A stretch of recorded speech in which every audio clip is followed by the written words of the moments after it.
నమస్కారం.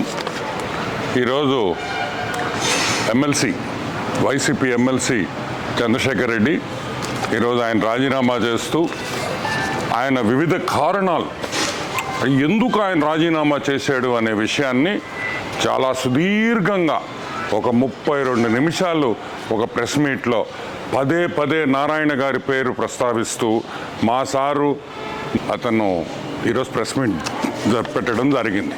ఈరోజు మేము సూటిగా ఒకటి అడుగుతున్నా, 2019 వరకు అసలు నువ్వు రెడ్ క్రాస్లో మెంబరే కాదు. అసలు నీకు రెడ్ క్రాస్ యాడుందో తెలియదు, రెడ్ క్రాస్లో ఏం చేస్తారో తెలియదు.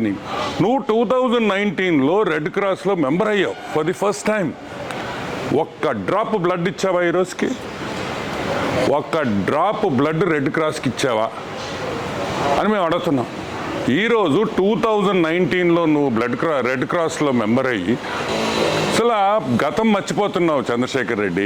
మేము ఈరోజు అడుగుతున్నాం, రెడ్ క్రాస్ స్థాపించింది ఫస్ట్లో నెల్లూరులో రామచంద్ర నాయుడు, డాక్టర్ సివి సుబ్రహ్మణ్యం వాళ్ళు ఆ రోజు 5 లక్షల రూపాయలు ఖర్చు పెట్టి ఈరోజు రెడ్ క్రాస్ని ఈ స్థాయికి తీసుకొని వచ్చారు. వాళ్ళకి మీకు తేడా ఏం తెలుసా? రెడ్ క్రాస్లో ఎప్పుడు రాజకీయాలు లేవు. అసలు నువ్వు ఎట్లా రెడ్ క్రాస్ ప్రెసిడెంట్ అయ్యావు చెప్పు?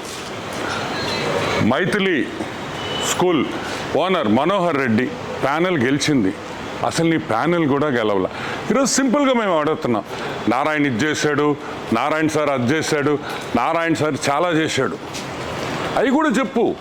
నారాయణ సార్ ఏం మంచి చేశాడు నెల్లూరుకి, నారాయణ ఏం అభివృద్ధి చేశాడు, నారాయణ హాస్పిటల్స్లో ఎంతమంది పేదవాళ్ళకి ఈరోజు సేవలు చేస్తున్నారు, బస్సులు పెట్టి సేవలు చేస్తున్నాడు అనే విషయం కూడా చెప్పు. ఈరోజు నువ్వు Nellore town constituency, Nellore bit 1 కాన్స్టిట్యువెన్సీని నువ్వు గత 2 నెలలుగా నేను వచ్చి నెల్లూరు ఎరగదీయాలి, నేను పెద్ద నాయకుడిలాగా నువ్వు ఫీల్ అయిపోతున్నావు. చెయ్యి. నువ్వు రాజీనామా చేసిన దానికి నారాయణ గారికి సంబంధం ఏంది?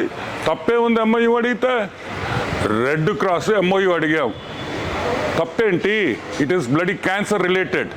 ఈ కామన్ సెన్స్ లేకుండా నువ్వు మాట్లాడుతున్నావు.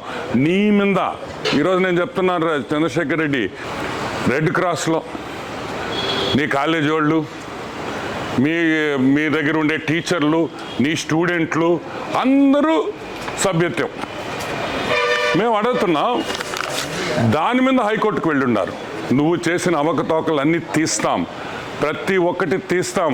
రెడ్ క్రాస్లో నువ్వు చేసిన అవినీతి చరిత్రను కూడా బయటకు తీస్తామని కూడా మనవి చేస్తున్నాం. ఇంకొకటి కూడా, ఇది ఓన్లీ వార్నింగ్. నువ్వు చదువు చెప్పే అయ్యోరువి, మా నారాయణ సార్ చదువు చెప్పే అయ్యోరు, నువ్వు కూడా చదువు చెప్పే అయ్యోరు. కాబట్టి ఈరోజు చాలా డీసెంట్గా మర్యాదగా మాట్లాడుతున్నా. దయచేసి ఇంకొకసారి నారాయణ సార్ నిన్ను బెదిరించుంటే 100% ప్రూఫ్తో రా. ఇంకొక విషయం, అన్నీ తీస్తాం. రెడ్ క్రాస్కి నారాయణ సార్ న్యాయం చేస్తారు. రాజకీయాలకి అతీతంగా రెడ్ క్రాస్ పనిచేస్తుందని కూడా నేను మీ అందరికీ మనవి చేస్తున్నాను. రెడ్ క్రాస్కి మంచి రోజులు వచ్చినాయి. నెల్లూరు రెడ్ క్రాస్ ఇంకా కూడా డెవలప్ చేస్తాం. అవసరమైతే ఇంకా కూడా, ఇప్పుడు ఆల్మోస్ట్ 1.5-2 సంవత్సరాల నుంచి అసలు నిధులే లేవు, డొనేషన్లు లేవు, దాతలు లేరు. తిరిగి దాతలను తీసుకొని వస్తామని మనం చేస్తున్నాం.